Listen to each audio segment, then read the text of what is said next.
Hello बच्चों, स्वागत है आपका इस नई वीडियो में।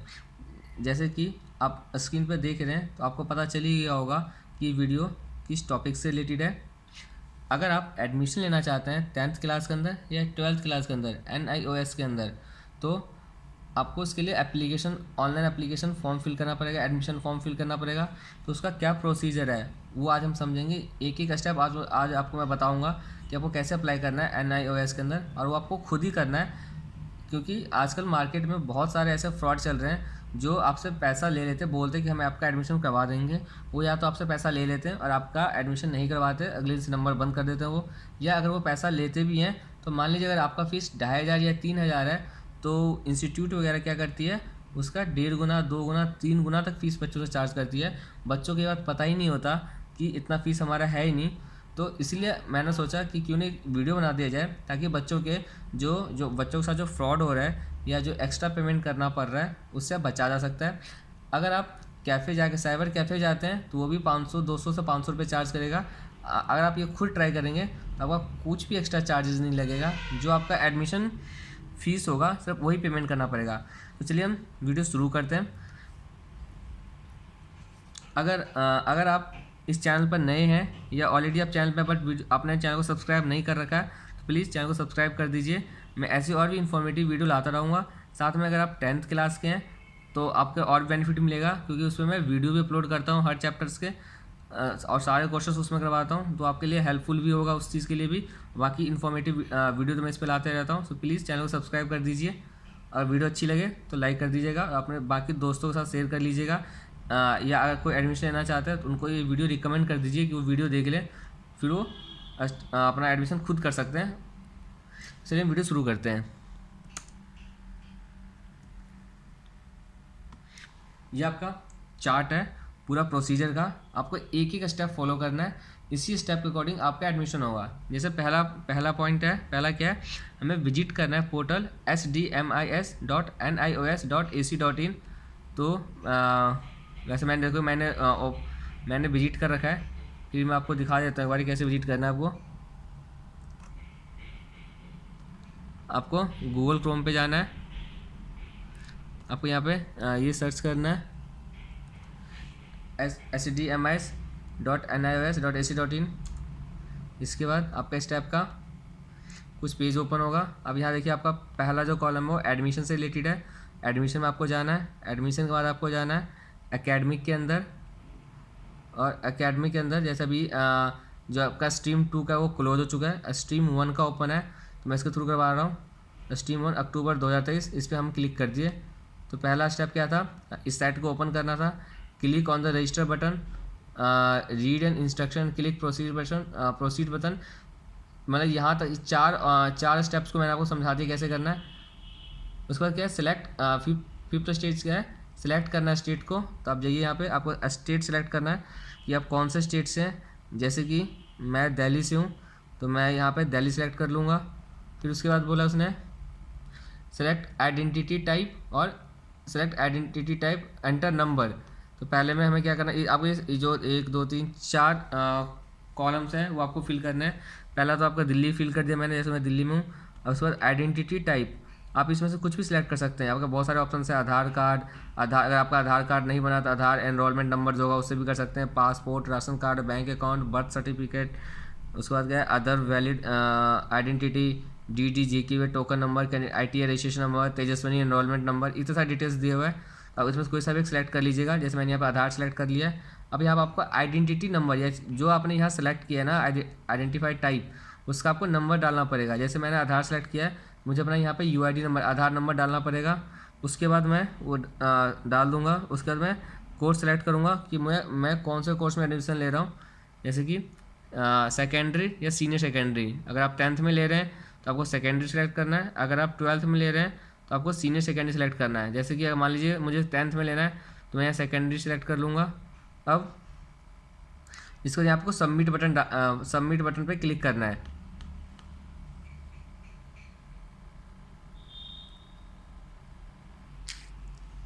ये नीचे आपको कुछ इंस्ट्रक्शंस दिया हुआ है कि आपका एडमिशन आपने ले लिया तो वो एडमिशन जो है रिजेक्ट हो सकता है, लेटर स्टेज, मतलब एडमिशन लेने के बाद भी आपका एडमिशन रिजेक्ट किया जा सकता है इन 5 रीजन की वजह से। पहला, in case required supporting documents are missing.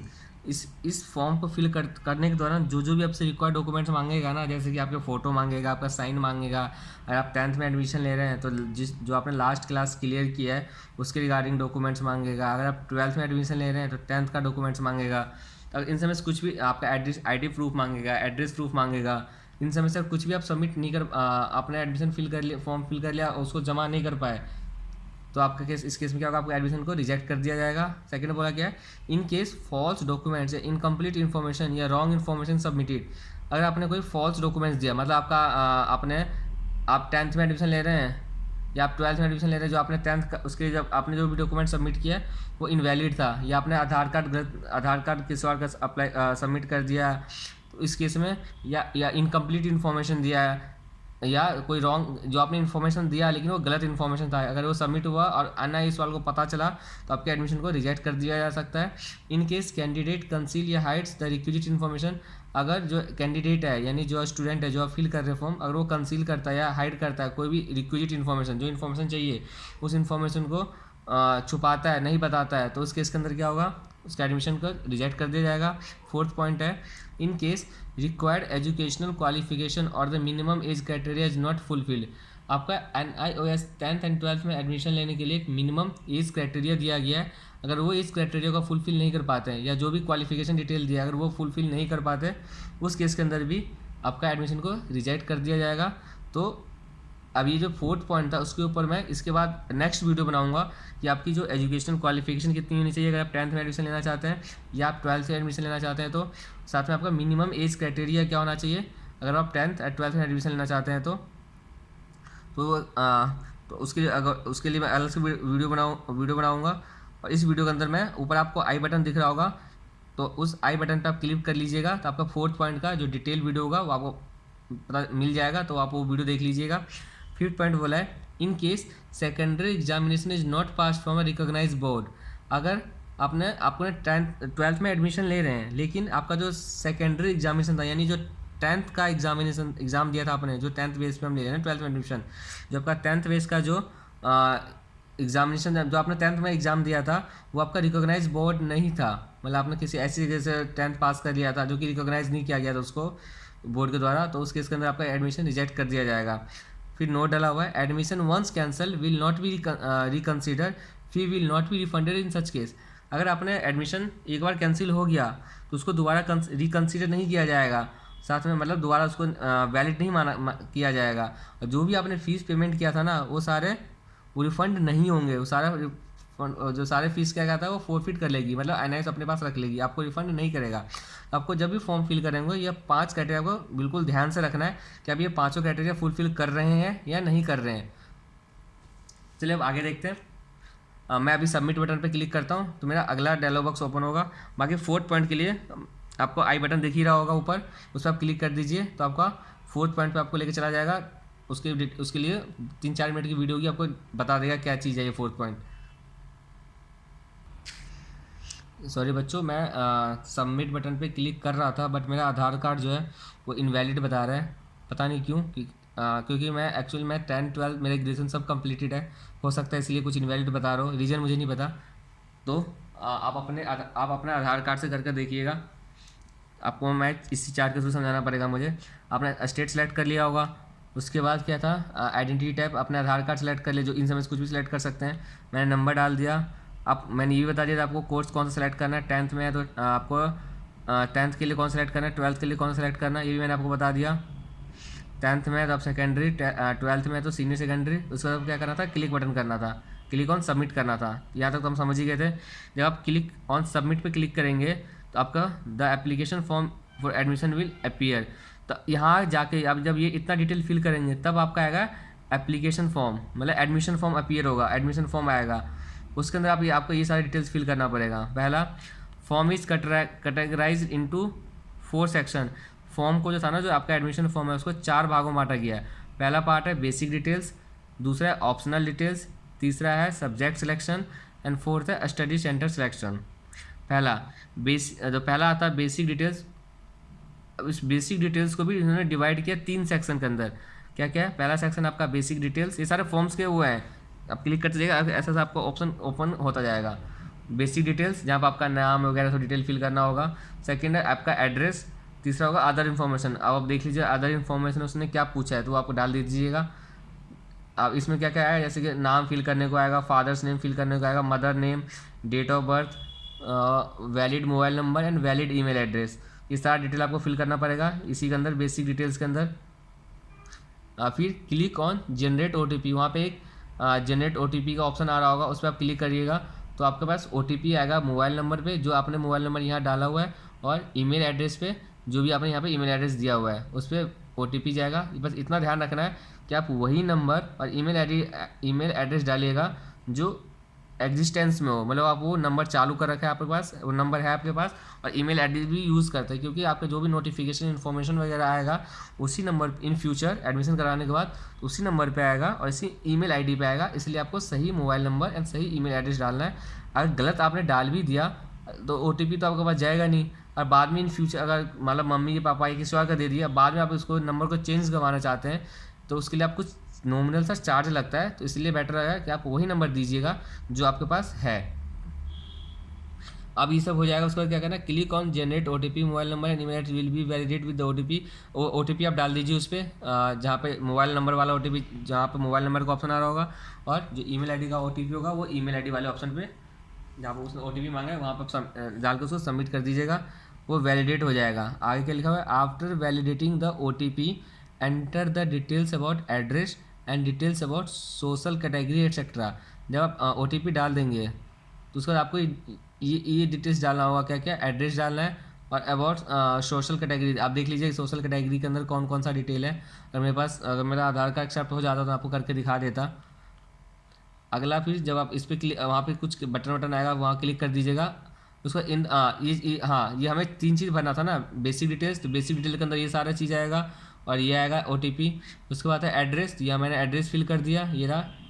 उसके बाद है अदर इन्फॉर्मेशन। अदर इन्फॉर्मेशन में क्या क्या डालना होगा, अदर इन्फॉर्मेशन सेक्शन के अंदर हमें अपलोड करना पड़ेगा कॉपी ऑफ योर फोटो, आपकी फ़ोटो, पासपोर्ट साइज़ की फ़ोटो, आइडेंटिटी डॉक्यूमेंट्स, ये आप ही है तो इसके लिए आपको कोई आइडेंटिटी डॉक्यूमेंट डालना पड़ेगा, जैसे कि आधार कार्ड डाल दो, आप पैन कार्ड डाल दो, जो भी डालना हो। एंड अदर डॉक्यूमेंट्स, और साथ में एक अदर डॉक्यूमेंट्स होगा जो कि एड्रेस प्रूफ वगैरह के लिए होता है, जैसे कि आपका अगर आप किसी कास्ट सर्टिफिकेट है, मतलब किसी SC ST OBC वगैरह तो उसका आप सर्टिफिकेट होगा, वो डॉक्यूमेंट्स आप सबमिट कीजिए।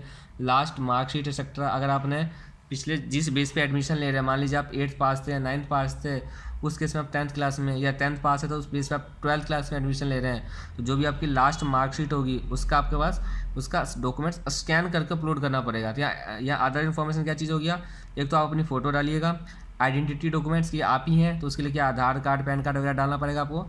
और अदर डॉक्यूमेंट्स में जैसे कि कास्ट सर्टिफिकेट हो गया, जैसे आप किसी स्पेशल कैटेगरी के कास्ट के अंदर आता है SC ST OBC, तो उसके लिए डॉक्यूमेंट्स वगैरह होगा, आपको दिखाना, प्रूव करना पड़ेगा हाँ मैं शेड्यूल कास्ट से हूँ, SC हूँ, ST हूँ, OBC हूँ, तो वो उसके रिगार्डिंग जो आपका डॉक्यूमेंट सर्टिफिकेट वगैरह का उसको अपलोड करना पड़ेगा। और जो जिस बेस पे आप एडमिशन ले रहे हैं उसका मार्कशीट, ये सर आपको फिल करना पड़ेगा। फिल द ऑप्शनल डिटेल्स, उसका कुछ ऑप्शनल डिटेल्स फिल करने के बाद इसके बाद आप इसके बाद सबमिट कर दीजिएगा। आपका पहला कॉलम हो गया ये वाला। अब सेकंड है ऑप्शनल डिटेल्स। ऑप्शनल डिटेल्स में जो डाटा आपसे मांगेगा आपको वो फिल कर देना है। फिर उसके बाद थर्ड वाला था, थर्ड कैटेगरी सेक्शन, जो थर्ड सेक्शन था वो था सब्जेक्ट सिलेक्शन। यहाँ पे आपको सब्जेक्ट सेलेक्ट करना है कि आपको अगर 10th में है तो आप कौन कौन सा सब्जेक्ट लेना चाहते हैं, अगर आप 12th में है तो कौन कौन सा सब्जेक्ट लेना चाहते हैं, तो आप इस हिसाब से अपने सब्जेक्ट को चूज़ कर लीजिए। सब्जेक्ट चूज़ करने के बाद अगला ऑप्शन आएगा आपका,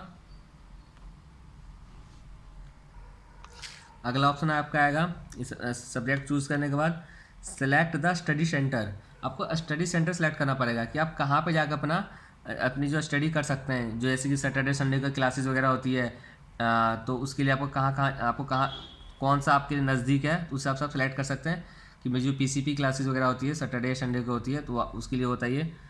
या बाकी कोई भी आपको डॉक्यूमेंट सबमिट करना हो, जैसे TMA वगैरह सबमिट करना हो, बुक्स लाना हो, या जो भी कम्युनिकेशन वगैरह होना है आपके और NIOS इंस्टीट्यूट के बीच, तो वो आप जो स्टडी सेंटर सेलेक्ट करेंगे उसी के साथ करना पड़ेगा आपको। तो वही है, स्टडी सेंटर देना पड़ेगा। यहाँ पर आपके पास 3 ऑप्शन होता है, आप मैक्सिमम जो है 3 प्रेफरेंस सेलेक्ट कर सकते हैं। जो सबसे नज़दीक है पहला प्रेफरेंस पे वो डालिएगा, उसका थोड़ा सा जो दूर है वो सेकंड पे डालिएगा, जहाँ जो तीसरे नंबर पे जो आप उससे थोड़ा सा दूर है, मतलब आज 3 ऐसे सेलेक्ट करना है जहाँ पे आप पहुँच सकते हैं। तो आपको 3 सेलेक्ट करना ही पड़ेगा कंपलसरी, ये आप अपना 3 सेलेक्ट कर लीजिए प्रेफरेंस जो आपके घर के आसपास है। उसके बाद आपका एप्लीकेशन फॉर्म बन के हो गया तैयार, फिल हो गया सारा। अब फाइनल आपको रिव्यू करना है, review the application form for admission and make notification if make modification if required बोला गया है। अब आपने सारा डिटेल सबमिट कर लिया है। अब फाइनल सबमिशन से पहले एक बार आपको रिव्यू करने को दे रहा है, वहाँ पर रिव्यू का ऑप्शन आएगा, वहाँ क्लिक करिएगा तो रिव्यू का ऑप्शन आएगा। तो फाइनल सबमिशन से पहले रिव्यू का ऑप्शन होता है, ताकि अगर कुछ गलत है या कुछ आप मिसिंग है या कुछ स्पेलिंग्स या कुछ भी गलत है तो उसको आप मॉडिफाई कर सकते हैं, मतलब बैक में जाकर सही कर सकते हैं। तो वही लिखा गया है रिव्यू द एप्लीकेशन फॉर्म। आपको एप्लीकेशन फॉर्म को रिव्यू करना है, देखना है दोबारा से फॉर एडमिशन के लिए जो आपने भरा था, and make modification if required. अगर ज़रूरत पड़ता है तो आपको मॉडिफिकेशन मतलब चेंज भी कर सकते हैं, जैसे कि नाम गलत हो गया, मेरा फादर नेम गलत हो गया, कुछ भी डिटेल्स अगर गलत हो गया तो उसको आप जाके मॉडिफाई कर दीजिए। उसके बाद आप क्या करना है, if the field form is complete and is found okay. अगर आपको लगता है कि फॉर्म जो कंप्लीट हो गया, मतलब सारी इन्फॉर्मेशन सारी डिटेल्स सब सही है, सारे करेक्ट्स हैं, कुछ भी गलत है, सब मैंने सही इन्फॉर्मेशन डाला है, सब कुछ करेक्ट दिया हुआ है, सारा डॉक्यूमेंट सबमिट कर दिया है, तो उस केस में क्या करना है, आपको क्लिक कर देना है। अब बस पेमेंट बॉक्स मतलब पेमेंट डायलॉग बॉक्स ओपन हो जाएगा, पेमेंट का ऑप्शन आएगा आपको। अगर नहीं है तो क्या करना है आपको, log in to the portal, दोबारा से आपका पोर्टल लॉग इन करना है। और दोबारा आप जब लॉगिन करिएगा, मतलब लॉगिन करोगे आप, तो आपका रिव्यू पेज पे दोबारा लेके चला जाएगा, फिर दोबारा सेम प्रोसेस होगा। फिर भी नहीं हुआ तो यही ऐसे चलता रहेगा। अब मान लो सब कुछ सही हो गया मेरा, तो मेक पेमेंट का ऑप्शन आया। तो अब यहाँ पे 2 ऑप्शन है, या तो आप अभी पे कर दीजिए, तो make payment by selecting appropriate payment gateway. आप अगर अभी तुरंत पेमेंट करना चाहते हैं तो आप आपके 4 या 5 ऑप्शन ओपन होते हैं कि आप किसके थ्रू पेमेंट करना चाहते हैं, तो उसको बोलते हैं पेमेंट ऑफ गेट पे, जहाँ पे पेमेंट करना है आपको। तो 4-5 ऑप्शन आएगा, उसमें से कोई आप एक ऑप्शन सेलेक्ट कर लीजिए और पेमेंट कर दीजिएगा। अगर आपको पेमेंट अभी नहीं करना, मतलब आज मैंने फॉर्म फिल कर दिया, मैं कल पे करना चाहता हूँ, परसों पे करना चाहता हूँ, 10 दिन बाद पे करना चाहता हूँ, तो वहाँ पे लेटर का ऑप्शन आएगा, तो आप पे लेटर पे क्लिक कर दीजिए। बच्चों अगर आप यहाँ तक आ ही गए हो तो चैनल वीडियो को लाइक कर देना। और कोई भी डाउट वगैरह इसके अलावा जो मैंने प्रोसेस समझाया है फिर भी आपको कुछ समझ नहीं आ रहा, तो प्लीज़ आप कमेंट सेक्शन में ज़रूर मेंशन कर दीजिएगा कि सर ये मेरे से नहीं होगा, कैसे करना है आप बता दीजिए। मैं फिर भी मैं हेल्प कर दूंगा, बता दूंगा। मैं इसके लिए कोई चार्ज नहीं करूंगा। अगर मैंने टेलीग्राम चैनल भी बना रखा है, अगर आपको यूट्यूब कमेंट सेक्शन में अगर कोई दिक्कत हो रहा है अपना पर्सनल इन्फॉर्मेशन शेयर करने के लिए नहीं कर सकते, तो मैंने ईमेल आईडी भी डाला हुआ है, तो आप ईमेल आईडी पे मुझे मेल कर सकते हैं, या आप मुझे पहले टेलीग्राम चैनल पे आप मुझे मैसेज कर दीजिए, मैं आपको अपने ईमेल आईडी से वहाँ बता दूंगा। फिर वहाँ या तो आपको टेलीग्राम चैनल पर समझा दूंगा कैसे करना है, या फिर हम फर्दर कम्युनिकेशन के लिए हम अपना नंबर या ईमेल आईडी पे भी हम कम्युनिकेट कर सकते हैं। अगर आपसे नहीं फॉर्म फिल नहीं कर पा रहे हैं तो आप मेरे से कांटेक्ट कीजिए, मैं आपका फॉर्म फिल करवा दूंगा। मतलब फॉर्म फिल आप ही करेंगे, मैं आपको स्टेप बाय स्टेप बताता रहूँगा कैसे कैसे करना है। तो हाँ, अब हम यहाँ पे थे, तो प्लीज़ इसलिए वीडियो को लाइक कर देना और चैनल को सब्सक्राइब भी कर देना, मैं और भी वीडियो ऐसे लाता रहूँगा। पेमेंट का ऑप्शन पे लेटर करेंगे। अब पेमेंट का ऑप्शन है 2-3 दिन बाद पेमेंट करना है। अब ये तो है नहीं कि मैं लैपटॉप या फ़ोन ओपन करके बैठा रहूँगा, तो आप वहाँ से आप लॉग आउट कर दीजिए। अब जब माने 10 दिन बाद आपको पेमेंट करना है, तो 10 दिन दोबारा आप लॉगिन कीजिए अपने पोर्टल, वही जो सेम जैसे sdmis.nios.ac.in, इस पर आप लॉगिन कीजिए। लॉगिन करने के बाद आपका फिर से दोबारा ये वाला विंडो ओपन होगा जहाँ पे लिखा होगा रिव्यू करने का। अब दोबारा एक बार सब कुछ चेक कर लीजिए, कुछ गलत तो नहीं है, या गलत है तो सही कर लीजिए। उसके बाद अब फॉर्म कंप्लीट है तो आप पेमेंट कर दीजिए। मेक पेमेंट का ऑप्शन आएगा, तो उस पर मेक पेमेंट, उसको आप अपना अप्रोप्रिएट जो भी आप पेमेंट ऑफ गेटवे सेलेक्ट करना चाहते हैं, जैसे HDFC कई सारे वॉलेट होंगे, तो जो भी आप जिस मेथड से आप सेलेक्ट करना चाहते हो तो सेलेक्ट कीजिए और पेमेंट कर दीजिए। इसका पर डबल फायदे, आपका एक्स्ट्रा चार्ज नहीं लगेगा जो कैफ़े वगैरह में जाता है, और कैफ़े जा करवाते हैं तो इसलिए घर बैठे भी कर सकते हैं। और अगर इंस्टीट्यूट से करवाते हैं, किसी पब्लिक इंस्टीट्यूट से करवाते हैं या प्राइवेट इंस्टीट्यूट से करवाते हैं, तो आपसे डबल या ट्रिपल चार्ज कर रहा है, उससे भी आप बचा जा सकता है, आपको बच सकते हैं आप। या अगर कभी कई सारे बच्चे ऐसे देखे मैंने जिसमें बच्चे को पैसा ले जा रहे हैं लेकिन उसका फॉर्म फिल नहीं कर पा रहे हैं और वो अपना नंबर ही बंद कर लेता है। धन्यवाद, मिलते हैं हम अगली वीडियो के अंदर कुछ नया इन्फॉर्मेशन लेके। धन्यवाद। यहाँ तक बने रहने के लिए थैंक यू।